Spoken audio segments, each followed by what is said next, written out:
মা, এই যে মাইমুনার বাড়ি যাব। মাইমুনা আমার ছোটবেলার ফ্রেন্ড না, ও ছোটবেলার ফ্রেন্ড না হলে তো যেতামই না।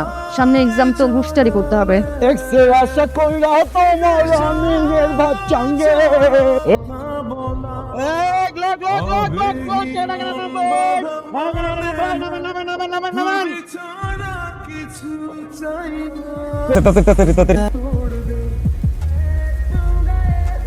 কাল আমাদের বিয়ে হচ্ছে, এত সহজে ধৈর্য হারা হওয়া যাবে না। কি করবো বলেন, মানুষ যখন ভালোবাসে তখন তো একটু ধৈর্যহারা হয়। টেনশনে কিছু নেই, আমি ধৈর্যহারা হইনি। তো আপনি রুমে কেন এসেছেন? আমি তো আসছি একটা সুন্দর নিয়তে। ভাবলাম নতুন বউ আমার, আমি হবু বউ, হ্যাঁ কি করতে একা একা নতুন জায়গায় এসে একটু সময় দিয়ে একটু কথা বলি। না যদি পারমিশন থাকে একটু আসবো ভিতরে, চলে যাবো। ওকে, কিন্তু নিরাপদ দূরত্ব বজায় রাখ, কাছে আসা যাবে না। এটা তোমার জন্য শাড়ি? আমার বিয়ের শাড়ি? পালিয়ে বিয়ে করবো বলে ভাবিনি যে শাড়ির ব্যবস্থা করবে। Thank you. ওয়েলকাম। কিন্তু এটার ব্যবস্থা তো আসলে আমি করিনি। এটার ব্যবস্থা আজকে থেকে আরো 10 বছর আগে একজন ভদ্রমহিলা করে রেখে সৃষ্টিকর্তার কাছে চলে গেছে। সেই ভদ্রমহিলা আমার মা না সবসময় বলতেন, শোন যার সাথে ইচ্ছা প্রেম কর, যাকে বিয়ে করতে ইচ্ছা করবে আমাকে বলবি, আমি ওই মেয়ের সাথে তোর বিয়ে দিব, কিন্তু শর্ত একটাই, আমার বিয়ের শাড়ি পরতে হবে। কি মনে হয় জানো, এটা শুধু একটা শাড়ি না, এটা মায়া, আমার মার মায়া। এই শাড়িটা যেরকম সুন্দর, আমার মা আরো বেশি সুন্দর না? মাশাআল্লাহ, উনি অনেক সুন্দর ছিলেন, আর এই শাড়িটা ওনার মতোই সুন্দর। হাবিব, এই শাড়িটা অবশ্যই পরবো, আর আজ থেকে এটা আমার শাড়ি। অবস্থা বন্ধু সব ঠিকঠাক, তুমি প্যারাই নিও না। এখন প্ল্যান যেটা হইতেছে, পোলাপাইন কাজী অফিসে বসাই রেখে আসছি, ওদের বিয়ে দিব। বিয়ে করার পর ডিরেক্ট তোরা চলে যাবি কক্সবাজার। কক্সবাজার যাওয়ার পরে তোরা আমার ছবি তুললি, ভিডিও করলি, সোশ্যাল মিডিয়াতে ছেড়ে দিলি, সবাই এমনি জেনে যাবে যে তোরা বিয়ে করতেছিস। ঠিক আছে না প্ল্যান?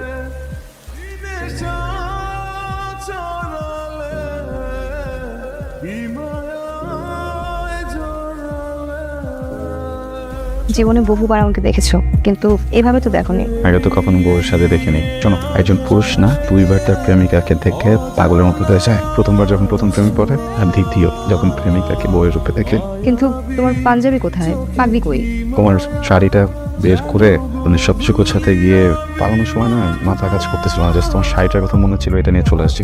ও আচ্ছা, ঠিক আছে, প্যারা নেই। আমরা যাওয়ার সময়, কাজী অফিসে যাওয়ার সময় কোনো একটা শপিং মলে ঢুকে একটা সুন্দর পাঞ্জাবি তোমাকে কিনে দেবো, আর পাগড়ি। এমন টাকা পয়সা কি দরকার? হ্যাঁ, আমি আছি, তুমি আছো, যাবো, কোল বলবো, বিয়ে হয়ে যাবে, তারপর তো বাসায় চলে আসবো। বিয়ে কয়বার করবে? তুমি কয়বার করবো? আরে বিয়ে তো একবারই করবো। মানে এত ভেবে তোমার একবার বলতে হচ্ছে?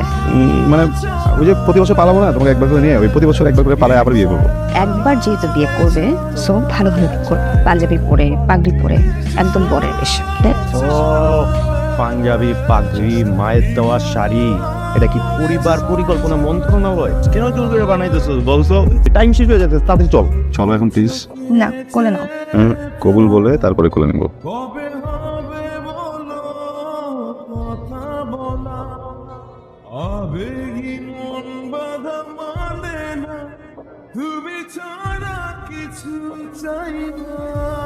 জীবনে কখনো তোমাকে কষ্ট দিয়েছি?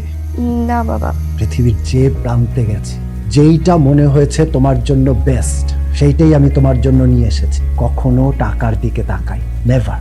বাবা, বাবা আমার জন্য হাবিবি সেরা, বিশ্বাস করো, ভালো ছেলে।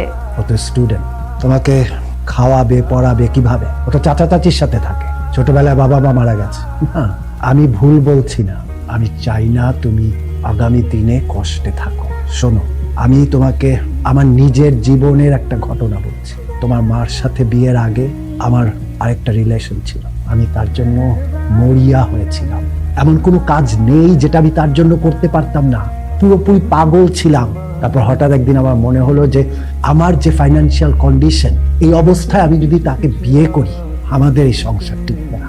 একবার দারিদ্রতা আমাদের সংসারে ঢুকে গেলে ভালোবাসা পালাবে, আমরা কিছুদিনের মধ্যেই একজন আরেকজনকে ছেড়ে দূরে সরে যাব। তাই আমি তাকে ছেড়ে দিলাম। তারপর আমি নিজেকে গোছালাম, সেটেল হলাম। তারপরে পারিবারিকভাবে তোমার মার সাথে আমার বিয়ে হয়। তোর মা কি কম সুন্দরী, কম এডুকেটেড? তোমার মার ফ্যামিলি ব্যাকগ্রাউন্ড কি কম? দেন সবকিছুই তো আগের চেয়ে ভালো হয়েছে, তাই না? বাবা, হাবিব স্টুডেন্ট, কিন্তু সে এই বয়সে ফ্রিল্যান্সিং করে লাখ টাকার উপর আয় করে, তাও প্রতি মাসে। টাকা পয়সাটাই এখানে সবকিছু নয়। তুমি তো মাত্র ফাইন্যান্সিয়াল ইস্যুর কথা বললে।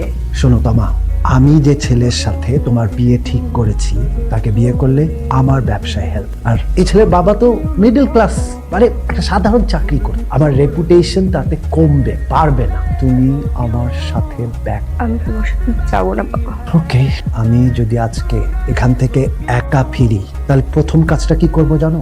আমি গিয়েই তোমার মাকে ডিভোর্স দিব, আর তোমার বোন রিমাকেও তোমার মার সাথে পাঠিয়ে দেব। বাবা তুমি এসব কি বলছো?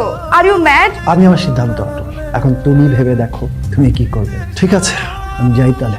বাবা বাবা প্লিজ তুমি যেও না বাবা, তুমি এটা করো না বাবা প্লিজ। এই যে শাড়িটা পরে আছো, হ্যাঁ সুন্দর, কিন্তু এটা তোমার জন্য না, তোমাকে মালা। যাও শাড়িটা গুছিয়ে ওকে দিয়ে এসো, আমাদেরকে ফিরতে হবে, রাত হয়ে যাচ্ছে।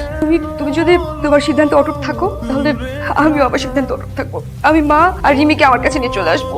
তাহলে আর আমি এখান থেকে বের হয়ে যে কোনো গাড়ির সামনে দাঁড়িয়ে নিজের জীবন দিয়ে দিই। বাবা হ্যাঁ, আমি তার সাথে তোমার বিয়ে ঠিক করেছি, সেটা যদি না হয় তাহলে আমার মান সম্মান সবকিছু দুয়ার সাথে মিশে যাবে। তুমি বিয়ে করে ভালো থাকো, তুমি তোমার মা তোমার বোন সবাই ভালো থাকো, স্যাক্রিফাইসটা আমি করি। হাবিব এই শাড়িটা আমি সারা জীবন আমার কাছে রাখতে ছিলাম, কিন্তু আমি পারলাম না।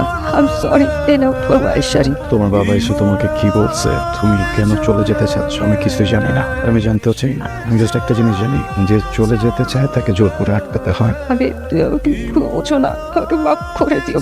আমি তোমার হয়ে থাকতে চেয়েছিলাম, পারলাম না। আমি মন থেকে দোয়া করতেছি তোমার জন্য, তুমি যেন অনেক সুখে থাকো, অনেক ভালো থাকো।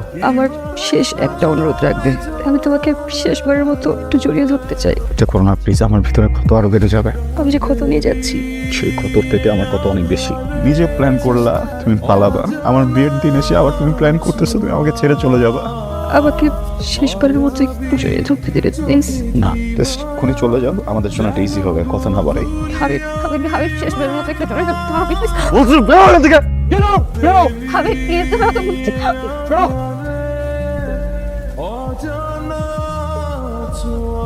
হ্যালো আরমান, আজকে আমাদের একটা স্পেশাল ডে, ম্যারেজ ডে। তুমি কি আজকেও আসবে না? কিন্তু আমি তো তোমাকে গতকালকে বলেছিলাম, সময়ও চেয়েছিলাম। আমি এখানে 2 ঘন্টা যাবত বসে আছি। 2 ঘন্টা যাবত বসে আছো, কি হয়েছে? তোমার বসে থাকা ছাড়া কাজটা কি? অন্য কোনো কাজ আছে? আমার অনেক কাজ আছে, ক্লায়েন্টের সাথে জরুরি মিটিং, বুঝতে পারছো? রাখি। শোনো, হ্যালো হ্যালো,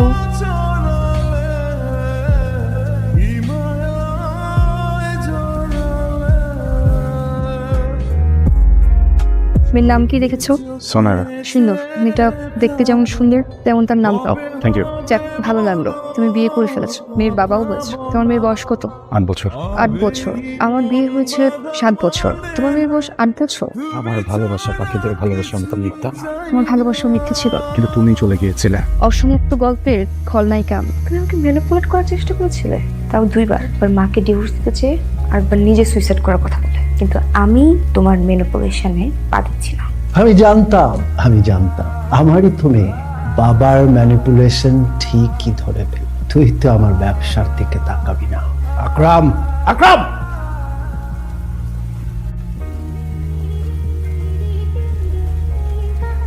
আকরামকে সাথে নিয়ে এসেছি। ও শুটার, টাকার বিনিময়ে মানুষ খুন করে। আজকে যদি তুই আমার সাথে না যাস তাহলে তোর জন্য আমার বাড়ির দরজা চিরদিনের জন্য বন্ধ। তুই তো আমার মেয়ে, তোকে তো আমি কিছু করতে পারবো না। আমি জানি তোকে মরার ভয় দেখালেও তুই হাবিবকে ছাড়বি না, কিন্তু আমি জানি কিভাবে ছাড়াতে হয়। তুই যদি আমার সাথে না যাস তাহলে আকরাম হাবিবকে মেরে দিবে। ওকে শেষ করেই আজকে এখান থেকে যাবো। আমি সরি। তুমি সরি কেন বলছো? এতদিন ধরে তোমাকে খুশি না করেছি তাই। চাচু, তুমি আন্টিকে মিথ্যা বলো কেন? আমি তোমার মেয়ে। চাচ্চু বাবার মতোই হয়।